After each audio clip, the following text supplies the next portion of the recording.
Welcome back students. Riemann integration का part 3 बनाने जा रहा हूं। एक थ्योरम करनी है इसके अंदर और अपर एंड लोअर राइमन इंटीग्रल करना है। अगर आपको पहले दो पार्ट समझ आया तब आपको समझना बहुत आसान है। मैंने उसके अंदर LPF लिखवाया था, बार बार LPF लिखना है, LPF लिख लो। LFP भी कुछ जने लिखते हैं, कुछ बुक्स में LFP लिखा हुआ है। एक ही बात है, कंफ्यूज नहीं होना। कई जने सिर्फ और सिर्फ LFP लिख देते हैं। तो ये सारे के सारे सिंबॉलिकली फॉर्म है लोअर राइमन सम के। आज हम इससे आगे चल रहे हैं लोअर राइमन इंटीग्रेबल से। तो वही काम LPF लोअर राइमन सम, वो एक पार्टीशन ली हुई है, इसका लीस्ट अपर बाउंड निकालना। अभी तक आप इसकी डेफिनेशन समेशन में करके आए हो, M के डेल्टा के। अब उस समेशन को इंटीग्रेशन में कैसे चेंज करते हैं। लोअर है तो मैंने लोअर के नीचे बार पाया है, दिस इज कॉल्ड बार। अगर मैं अपर लिखूंगा तो अपर बार पाऊंगा। तो ये सिंबॉलिकली फॉर्म है। ये आई कहां से, मैं आपको वो बताने की कोशिश कर रहा हूं कि ये फार्मूला आया कहां से। आपने बाउंडेड की डेफिनेशन की है। बाउंडेड की डेफिनेशन में क्या किया है, जिसका अपर बाउंड भी होएगा और लोअर बाउंड भी होएगा। आपने ये बाउंड की डेफिनेशन की है। अब मैं सपोज कर लेता हूं, मैंने पहले एग्जांपल समझ लो। फॉर एग्जांपल मैंने कोई पार्टीशन ले ली, एक P1 ले ली, एक P2 ले ली, एक P3 ले ली। मैंने काफी सारी पार्टीशंस में डिवाइड कर दिया। इसके कोरस्पोंडिंग कोई लोअर राइमन सम आएगा, LP1F आएगा। इसके कोरस्पोंडिंग कोई LP2F आएगा। इसके कोरस्पोंडिंग कोई LP3F आएगा। जितने भी मैं लोअर राइमन सम निकाल रहा हूं, जितने भी निकलेंगे लास्ट PNF तक मैं ले रहा हूं, PN तक ले रहा हूं। एक एग्जांपल, इन सारे लोअर राइमन सम का अगर मैं लीस्ट अपर बाउंड कर दूं, इन सारे लोअर राइमन सम का अगर मैं लीस्ट अपर बाउंड कर दूं, is called lower Riemann integral. Very simple. तो एक स्पेशल टाइप है लोअर राइमन सम। पर्टिकुलर एक पार्टीशन के आते हैं, इतने सारी पार्टीशंस ली, उन सारों का मैं लीस्ट अपर बाउंड निकाल दूं, is called lower Riemann integral. आपके सोचोगे सर आपने ये पार्टीशन ली है, एक्चुअली में हमारी हम अपनी कोडिंग कितनी भी पार्टीशन ले सकते हैं। सपोज कर लो P कोई पार्टीशन है 1 2 3 4 5, 1 से 5 है, तो मैं पार्टीशन 1 का गैप भी ले सकता हूं, मेरे ऊपर है। मैं पार्टीशन को 1 2.5 4 अनइक्वल भी ले सकता हूं। मैं पार्टीशन को 1 फिर 3 फिर 5, मैं अपनी कोडिंग कोई भी पार्टीशन चूज कर सकता हूं, पर हम बेसिकली इक्वल इंटरवल की पार्टीशन चूज करते हैं। तो लोअर राइमन सम आपको समझ, लोअर राइमन इंटीग्रेबल आपको समझ आ गया। जितनी भी मैंने पार्टीशंस ली है उन सारों का लीस्ट अपर बाउंड निकाल दो, उसको इस सिंबॉलिकली फॉर्म से लिखते हैं इंटीग्रेशन की फॉर्म में, is called lower Riemann integrable. अगर ये अपर राइमन इंटीग्रेबल की डेफिनेशन होती लोअर अपर राइमन इंटीग्रेबल, तो क्या होता, सिंपल, वेरी सिंपल। ये बार ऊपर आता, LUB की जगह क्या आता, ग्रेटेस्ट लोअर बाउंड, L की जगह क्या आता, U, बाकी सारा सेम था। आपको ये पता लग गया कि हम अपनी कोडिंग पार्टीशन की लेंथ मींस डिफरेंस अपनी अकॉर्डिंग ले सकते हैं।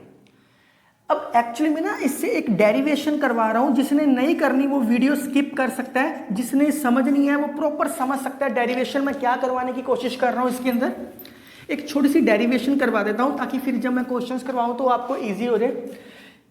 अपर राइमन इंटीग्रेबल या लोअर जो मर्जी ले लो आप, dx, मैं इसकी डेफिनेशन में क्या होता है, norm limit, norm of partition 0 को जाएगी, UPF लिख सकता हूं मैं इसको।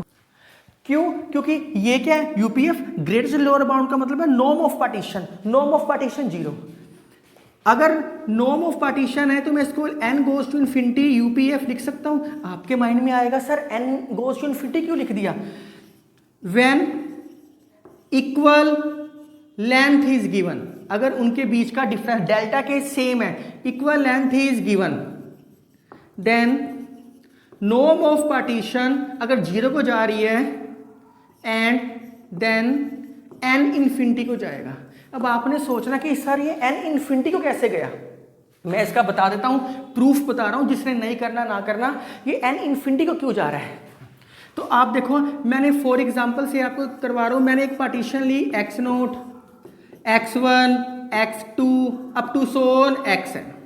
तो मैं इसको डिवाइड करता हूं n इक्वल पार्ट्स में, divide into n equal parts. मैं इसको n इक्वल पार्ट्स में डिवाइड करता हूं, तो इसका मतलब क्या है, x1 माइनस एक्स नोट। मैं इक्वल लेंथ लेके चल रहा हूं, इक्वल इंटरवल पार्ट्स लेके चल रहा हूं, तो ये क्या आएगा, क्या है, तो अगला क्या आएगा, x2 माइनस x1 के इक्वल आएगा। ऐसे करते करते x3 माइनस x2 के इक्वल आएगा। ये कितने पार्ट्स में आए, n पार्ट्स में डिवाइड किया है। इन सारों की वैल्यूज क्या होगी, अगर मैं पहली वैल्यू निकाल लूं तो वो क्या होगी, b माइनस a। कितने पार्ट्स में डिवाइड की है, n। तो अगली वैल्यू भी क्या आएगी, x2 माइनस x1, ये भी b माइनस a के इक्वल n आएगा। अब आपने सोचा है सर नीचे n क्यों आ रहा है, क्योंकि हमने n इक्वल पार्ट्स में डिवाइड की है, n इक्वल पार्ट्स में। तो अगर मैं इसकी नॉर्म ऑफ पार्टीशन लूं, तो नॉर्म ऑफ पार्टीशन का फार्मूला क्या होता है, ये क्या होता है नॉर्म ऑफ पार्टीशन का, मैक्सिमम ऑफ डेल्टा k। तो ये क्या है, b minus a by n, norm of partition. Now norm of partition zero के इक्वल जाएगा। अगर ये जीरो जाएगा, अगर ये जीरो जाएगा, जीरो नीचे आ जाएगा, n ऊपर चला जाएगा, तो n automatically b minus a by zero, मतलब कि इंफिनिटी। इसलिए मैं इसको डायरेक्ट इंफिनिटी लिख सकता हूँ। बस खत्म हो गया। ये कहाँ से आया, ये मैंने प्रोसेस समझाया है। जिसने नहीं करना वीडियो स्किप मार के बस रिजल्ट देख सकते हैं। तो ये क्या आ गया आपके पास, limit n goes to infinity summation k vary from 1 से n m k delta k। x के लिखना है, x के लिख लो। तो अब मैं क्वेश्चन में क्या करता हूं, मैं आपने ये चीज डेफिनेट इंटेग्रल बीएससी 1 के चैप्टर में की हुई है। समेशन को चेंज करते हैं इंटेग्रेशन में, लिमिट्स k की वैल्यू क्या है 1 से n, इसको चेंज कर देता हूं लिमिट्स में a टू b, और डेल्टा x के को मैं लिख देता हूं dx। तो ये किया हुआ है। तो ये सारी की सारी चीज क्या बन गई, इंटेग्रेशन a से b अपर m के, ये सारा क्या बन गया dx। तो इसके अंदर मैंने चेंज कर दिया। इसका मतलब आप देख सकते हो अपर राइमन सम के सारे क्वेश्चन अपर राइमन इंटेग्रेबल से भी कर सकते हैं। सिर्फ एक मैं रिजल्ट बताने की कोशिश की है। अपर मैंने इसलिए लिखा सिंबॉलिकली, बार इसलिए पाया क्योंकि मैं अपर लेके चल रहा था। तो अगर यहाँ पे लोअर होता तो स्मॉल m किया था, बाकी सारी कहानी सेम थी। सिर्फ मैंने आपको ये डेरिवेशन के तौर पर रिजल्ट बताया। क्वेश्चंस में अप्लाई आप इस तरीके से भी कर सकते हो, समेशन की बजाय इंटेग्रेशन भी सोल्व कर सकते हो। तो अब मैं इसके कुछ रिमार्क्स लिखवा रहा हूं जो बहुत इंपॉर्टेंट है, तो काइंडली ये राइट डाउन करो पहले आप। स्टूडेंट्स ये 2-3 रिजल्ट्स है, ये आपको पता होने चाहिए। अगर राइमन इंटेग्रेबल है तो lower Riemann integrable is equal to upper Riemann integrable है, तो इसको डायरेक्ट हम ऐसे लिख सकते हैं a से b fx dx। ना लोअर लिखने की जरूरत है ना अपर लिखने की जरूरत है, ये डेफिनेशन है। अगर लोअर राइमन इंटेग्रेबल की डेफिनेशन ये है, तो लोअर राइमन क्या होता है, जितने भी लोअर राइमन सम है उनका least upper bound, upper bound में से लीस्ट, अपर बाउंड में से लीस्ट। इसका मतलब एलपीएफ अगर इसका लीस्ट अपर बाउंड में नहीं निकालता तो एलपीएफ लोअर राइमन इंटेग्रेबल से छोटा ही होएगा। Very simple. जितने भी लोअर राइमन सम के हैं उनमें से सबसे लीस्ट निकालना है, सबसे लीस्ट इसके इक्वल है। अगर मैं लीस्ट ना निकालूं तो ऑटोमेटिकली ये ग्रेटर हो ही जाएगा ऑटोमेटिकली। ये इक्वालिटी इसलिए केस लेके चलते हैं कि आपका एक सिंगल केस ही हो। तो अपर के अंदर जितनी भी लोअर बाउंड्स मैं बनाऊंगा उनमें ग्रेटेस्ट निकालना है। तो इसका मतलब ग्रेटेस्ट निकाल लूंगा तब ये इसके इक्वल आएगा। अगर मैं ग्रेटेस्ट नहीं निकाल लूंगा तो ये वैसे ही ये ऑटोमेटिकली यूपीएफ ग्रेटर हो जाएगा इससे। तो ये ही रिजल्ट है 3। ये मैं क्वेश्चंस में बहुत बारी अप्लाई करूंगा, ये याद होनी चाहिए आपको। तो अब थ्योरम करते हैं इसकी एक। स्टूडेंट्स अगली थ्योरम है theorem number 4। Very important theorem है, नेसेसरी एंड सफिशिएंट कंडीशन। अगर कोई राइमन इंटेग्रेबल है तो UPF minus LPF less than epsilon होएगा। इस चीज को ऑसिलेटरी सम बोल सकते हैं। इस सिंबॉलिकली फॉर्म में भी इसको लिख सकते हैं। आपको मैं पिछली वीडियो में बता चुका हूं, चाहे एलपीएफ लिखो, चाहे एलएफपी लिखो, चाहे आप एलएफ लिखो, ऑल आर सेम थिंग। हर नोटेशंस अलग है बुक्स के अंदर। एलपीएफ और यूपीएफ को, एलपीएफ और यूपीएफ को अपर एंड लोअर राइमन डार्बोक सम भी बोल देते हैं। अपर एंड लोअर राइमन डार्बोक सम। चाहे आप अपर राइमन सम या लोअर राइमन सम बोलो, चाहे डार्बोक सम बोल दो, एक ही बात है, सिर्फ नाम दे रखे हैं। तो इस थ्योरम में अभी तक आप करके आए हो F is Riemann integrable on A B. अगर एफ रायमन इंटेग्रेबल है ए बी की तो lower Riemann integrable equal to upper Riemann integrable होएगा। अब थ्योरम कह रही है अगर ये रायमन इंटेग्रेबल है तो UPF minus LPF less than epsilon होएगा। ये प्रूफ करके दिखाओ, ये गिवन है और ये प्रूफ करना है। तो अब यहां से जितनी भी मैं थ्योरम्स करवाऊंगा फर्दर आपको, तो आपके दिमाग में ये आना चाहिए कि अगर f is Riemann integrable then UPF minus LPF is less than epsilon. हमने ये लेके चलना है हमेशा।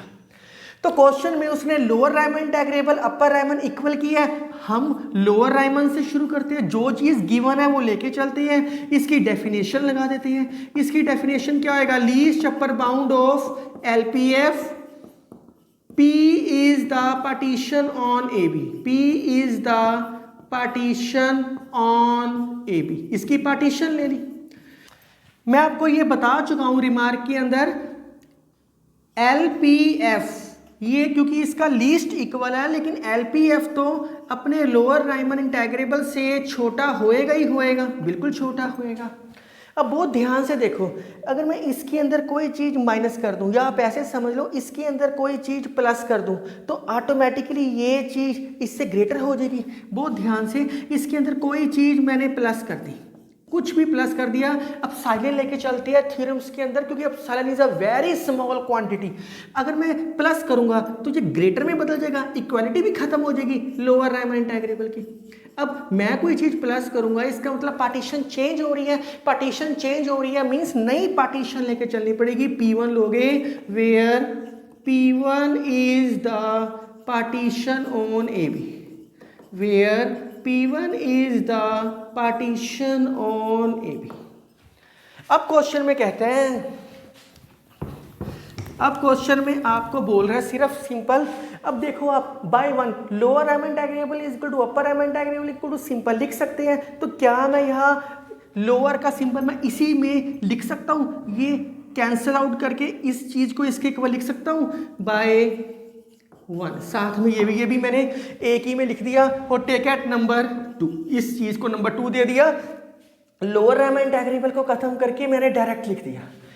अब क्योंकि ये सारा गिवन किस में था, रायमन इंटेग्रेबल था, लोअर लेके चले हो आप अपर भी तो लेके चल सकते हो।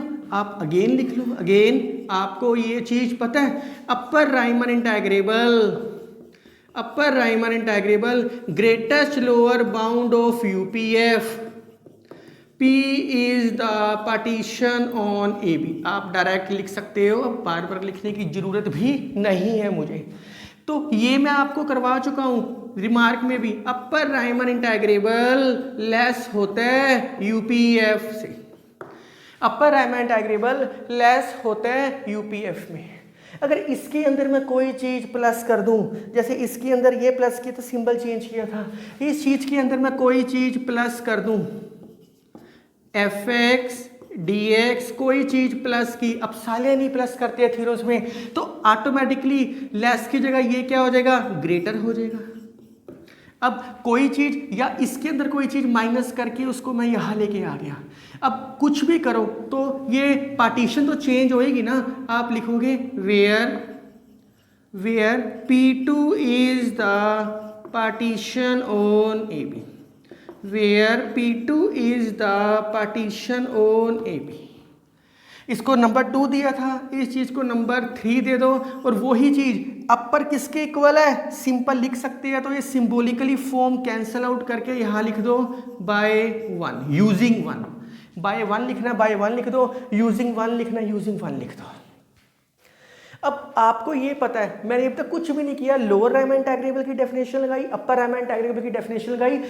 आपकी बुक्स में ना ये लाइन बीच में लिखी नहीं हुई, आपकी बुक में इसके बाद डायरेक्ट ये लिखा हुआ। जिस बच्चे ने ये नहीं लिखना ना लिखो, कोई फर्क नहीं पड़ता, आप डायरेक्ट लिख सकते हो। मैंने सिर्फ समझाने के लिए सिंपल वे आउट से लिखा है, क्योंकि मैंने रिमार्क लिखवाया था यूपीएफ ग्रेटेस्ट होता है इसके इक्वल। इसका मतलब जब यूपीएफ है वो सारे एलिमेंट्स यूपीएफ के अपर रायमन इंटेग्रेबल से ग्रेटर ही होएंगे। अब जब भी किसी क्वेश्चन में पार्टीशन P1 P2 पार्टीशंस आ जाए तो हमें कॉमन रिफाइनमेंट लेके चलना पड़ता है। Let P is equal to P1 union P2 be the common refinement of AB।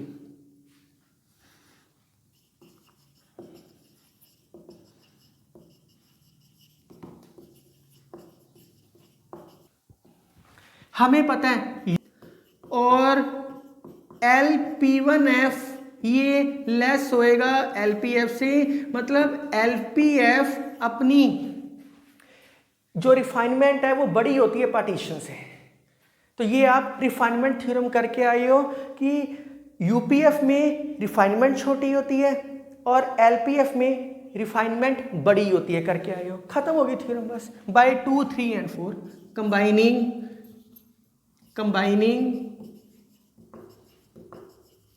2, 3 and 4। बड़ी आसान थ्योरम थी, कुछ भी टफ नहीं था इसके अंदर, कुछ भी टफ नहीं था। हमें प्रूफ क्या करना है? हमें प्रूफ करना है UPF minus LPF less than epsilon. UPF लेके चलते हैं। Now according to situation UPF किससे लेस है? UP2F से। UP2F किससे लेस है? A से B fx dx plus epsilon. अब A से B fx dx ये किससे लेस है? इस सारी चीज की जगह हम लिख सकते हैं LP1F प्लस एप्सिलॉन। ये एप्सिलॉन तो साथ आएगा ही आएगा। LP1F किससे लेस है? LPF से। इसकी जगह लिख सकते हैं LPF। अब देखो ये 2 एप्सिलॉन बन जाएगा। हमें आंसर में एप्सिलॉन बाय चाहिए, यही मैथ की ब्यूटी है। यहाँ थ्योरम में एप्सिलॉन बाय 2 लेना है। ये हर क्वेश्चन में ऐसे ही करोगे तभी समझ आएगा अपने आप। एप्सिलॉन बाय 2 क्या बन गया? एप्सिलॉन। हमें UPF चाहिए, जैसे 2 less than 3 less than 4 less than 6 है, ये एलिमेंट नहीं चाहिए तो हम 2 लेस देन 6 डायरेक्ट भी तो लिख सकते हैं बीच में से। तो ये सारे एलिमेंट नहीं चाहिए तो हम लिख सकते हैं इसको UPF is less then LPF plus epsilon. तो क्या आ गया? UPF माइनस LPF, इसको यहाँ लेके आगे लेस देन एप्सिलॉन। ये ही प्रूव करने के लिए नेसेसरी कंडीशन में कहा था उसने। तो थ्योरम बिल्कुल मुश्किल नहीं है, मैं रिपीट कर दूं। उसने लोअर रायमन अपर रायमन इंटेग्रेबल कहा था, उनकी डेफिनेशन लगाई दोनों की, उन दोनों में से 2 वैल्यूज निकाल दी। जब भी 2 पार्टीशंस आएगी एक नई कॉमन रिफाइनमेंट लेके फार्मूला लगा दिया, इनको कंबाइंड कर दिया। तो अब जल्दी से राइट डाउन करो, फिर मैं सफिशिएंट कंडीशन करवा रहा हूं इसके। स्टूडेंट्स सफिशिएंट पार्ट में वो कह रहा है कि अगर ये UPF minus LPF less than epsilon है तो प्रूव करो कि ये lower Riemann integrable equal to upper Riemann integrable है। ये तो बहुत ही आसान पार्ट है। वी नो डैट, हमें पता है lower Riemann integral is always less than equal to upper Riemann integrable, होएगा ही होएगा। इस चीज को बाहर लेके आए हम, तो क्या आ गया? A to B bar fx dx minus A bar to B fx dx is greater than equal to 0। Taken number 1, क्योंकि सफिशिएंट कंडीशन है नंबर 4 तक लिया, 5 भी ले सकते हो, आपकी मर्जी है। आल्सो वी नो डैट, हमें पता है अपर रायमन इंटेग्रेबल हमेशा लेस होता है UPF से, ये मैं रिमार्क में लिखवा चुका हूं। And lower Riemann integrable, lower Riemann sum less होता है लोअर रायमन इंटेग्रेबल से। तो इसकी थोड़ी सी एडजस्टमेंट करते हैं, नेगेटिव से मल्टीप्लाई कर देते हैं। LPF ये ग्रेटर देन इक्वल टू में सिंबल चेंज हो जाएगा आपका। मैं क्योंकि आप छोटी क्लासों में ये करके आए हो, अगर A लेस देन B होता है तो minus A greater than equal to minus B होता है। लीनियर इनक्वालिटीज में ये टॉपिक करके आए हो। नंबर 2, नंबर 3 खत्म हो गया बस। Combining from 2 and 3, from 2 and 3 क्या आएगा? UPF minus LPF, UPF minus LPF। UPF किससे ग्रेटर था? अपर से। अपर किससे? अपर, और ये क्या? ये भी ग्रेटर है, माइनस लोअर। इसको ऐसे लिख सकते हैं, मैंने सिर्फ 2 और 3 को एक तरीके से प्लस किया, कुछ भी नहीं किया। ये सारी की सारी चीज़ क्या है? गिवन। ये सारी की सारी चीज़ को हम लिख सकते हैं, अगले स्टेप में लिखना अगले में लिख लो, यहीं पे लिखना यहीं पे लिख लो, एक ही बात है, कोई फर्क नहीं पड़ता। तो ये क्या है? एप्सिलॉन। ये क्या है? A से B bar fx dx, A bar to B fx dx। ये सारी की सारी चीज़ क्या है? Greater than equal to 0, greater than equal to 0 by 1। खत्म। अब साइलन एक बहुत छोटी क्वांटिटी होती है जो जस्ट जीरो को अप्रोच करती है। इसकी वैल्यू बेसिकली हम 0.0000001 लेके चलते हैं, तो हम लिख सकते हैं take epsilon goes to zero. तो अगर ये जीरो को अप्रोच कर रहा है, ये पूरे की पूरी वैल्यू या तो जीरो से बड़ी है या जीरो से छोटी है।